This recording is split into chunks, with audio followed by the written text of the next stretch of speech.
അസ്സലാമു അലൈക്കും വറഹ്മത്തുള്ളാഹി വബർക്കാത്തു. ഇന്ന് ഞാൻ പറയാൻ ഉദ്ദേശിക്കുന്ന കാര്യം വസ്വാസിനെ കുറിച്ചിട്ടാണ്. വസ്വാസ് ഇല്ലാതിരിക്കാൻ എന്താണ് മാർഗം? നിസ്കാരം തുടങ്ങിയ ശേഷം ഇത് ശരിയായില്ല, മാറ്റി നിസ്കരിക്കണമെന്ന് തോന്നിയാൽ എന്തു ചെയ്യും? തക്ബീർ കെട്ടിയ ശേഷം അത് ശരിയായില്ലെന്നും മാറ്റി നിസ്കരിക്കണമെന്നും കരുതുന്നതോടെ തന്നെ നിസ്കാരത്തിൽ നിന്ന് പുറത്തു പോകുമെന്നാണ് കർമ്മശാസ്ത്ര നിയമം. നിസ്കാരം മുറിക്കണോ വേണ്ടേ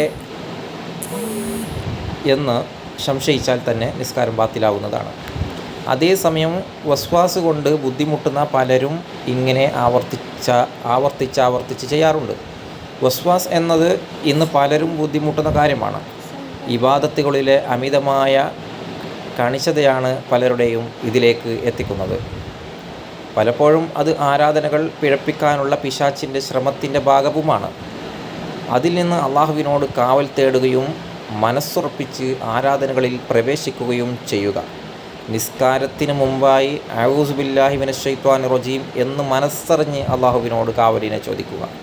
എല്ലാ അക്ഷരങ്ങളും ശരിയാകും വിധം മൊഴിഞ്ഞെന്നും കരുത്ത് മനസ്സിലുണ്ടായെന്നും ഉറപ്പാക്കി നിസ്കാരത്തിൽ പ്രവേശിക്കുകയും പിന്നീടുണ്ടാകുന്ന അത്തരം ചിന്തകൾക്ക് ചെവി കൊടുക്കാതിരിക്കുകയും ചെയ്യുക. നബി സല്ലല്ലാഹു അലൈഹി വസല്ലം തങ്ങൾ പറയുന്നു, അള്ളാഹു എൻ്റെ സമുദായത്തിന് അവരുടെ മനസ്സിൽ സൃഷ്ടിക്കുന്ന സംശയവും വസ്വാസ് മനസ്സിൻ്റെ സംസാരവും അവരതുകൊണ്ട് സംസാരിക്കുകയോ പ്രവർത്തിക്കുകയോ ചെയ്യാത്തിടത്തോളം വിട്ടുവീഴ്ച ചെയ്തിരിക്കുന്നു. ബുഖാരി, മുസ്ലിം.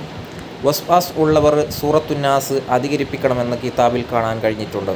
വിശ്വാസികളെ വഴിതെറ്റിക്കാൻ പിശാച് ശ്രമിച്ചുകൊണ്ടേയിരിക്കും. അതിന് പല മാർഗങ്ങളും സ്വീകരിക്കും. അതിൽ പെട്ടതാണ് ഇത്തരത്തിൽ മനസ്സിൽ സംശയം ജനിപ്പിക്കുക എന്നത്.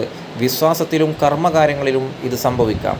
അങ്ങനെ വരുമ്പോൾ അത് അവഗണിച്ചു തള്ളുകയും അത്തരം കാര്യങ്ങൾക്ക് കൂടുതൽ ശ്രദ്ധ കൊടുക്കാതിരിക്കുകയും ചെയ്യുക. അതോടൊപ്പം അള്ളാഹുവിനോട് പിശാചിൽ നിന്നും കാവൽ ചോദിക്കുകയും ദൈവീക സ്മരണ ദിക്റിലേക്ക് മുന്നിട്ടിറങ്ങുകയും അത് വർദ്ധിപ്പിക്കുകയും ചെയ്യുന്നത് ഇത്തരം വസ്വാസുകൾ തടയുന്നതിനുള്ള ഏറ്റവും നല്ല ചികിത്സയാണെന്ന് ഇമാം നവവി തൻ്റെ അദ്കാർ എന്ന ഗ്രന്ഥത്തിൽ രേഖപ്പെടുത്തുന്നു. യഥാർത്ഥ രൂപത്തിൽ ആരാധനകൾ നിർവഹിക്കാനും അവ സ്വീകാര്യമാവാനും അള്ളാഹു തൗഫീക്ക് നൽകി അനുഗ്രഹിക്കുമാറാവട്ടെ എന്ന് പ്രാർത്ഥിച്ചുകൊണ്ട് ഞാൻ നിർത്തുന്നു. അസ്സലാമു അലൈക്കും വറഹ്മത്തുള്ളാഹി വബറകാതുഹു.